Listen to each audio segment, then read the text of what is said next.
Hey guys, MD Prepper here. Yet another review on my favorite line of cold steel smaller fixed blades. This is probably the most unique of the fixed blades that I've found. This is the Canadian belt knife, which is patterned off of a blade from the 1950s, which was quite popular back in the day. Very unique style blade, very interesting looking. Fatter here, thinner here at the grip, and fairly thin here along the grip. Very unique, very interesting style blade that honestly I've not found a niche for yet. I like it. I think it's fine. It's an interesting little blade. I think I like the fin bear and the roach belly better overall. I guess this may be a middle of the road type knife. I'll show you another one I think is probably better. I just worry about this thing being so thin here at the base, here at the grip. I don't know.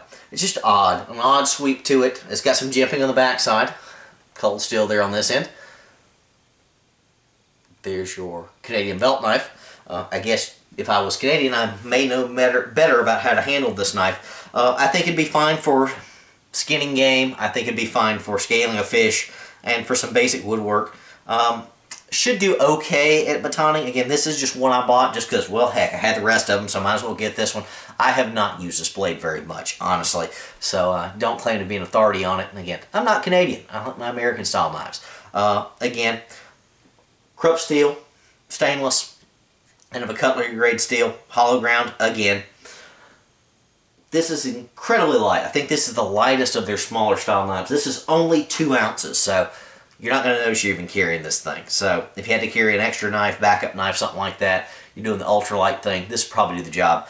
You could stab with this if you needed to. Probably not as good as the fin bear, and probably about as good as the roach belly. Again, odd little sweep to the blade, just an odd curvature to your hand. Kind of reminds me of a parang machete that your hand is behind the blade sweep, so you're not going to catch your hand and kind of chop, but this is a little hand knife. This isn't going to be used for that kind of chopping, that sort of thing that I can tell. It has a lanyard hole at the back. I love my lanyard holes if I don't use them.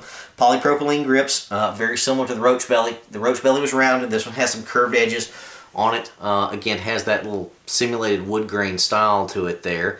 Don't know if you can see that, but gives a good grip. Again, that extra angling on this thing. This isn't going to slip around in your hand if you're doing anything with it.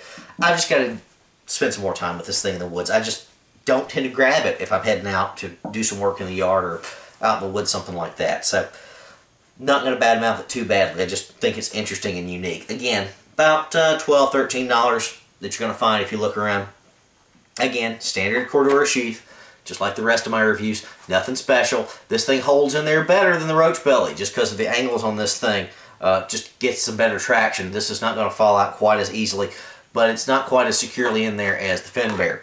Again, belt loop / easily converted neck knife. The Canadian belt knife from Cold Steel. Again, unique, different. Haven't used it a lot. I'm sure it has a place. I just haven't quite found it yet. Would recommend it without hesitation, but I think I'd like the other two better overall. MD Prepper out.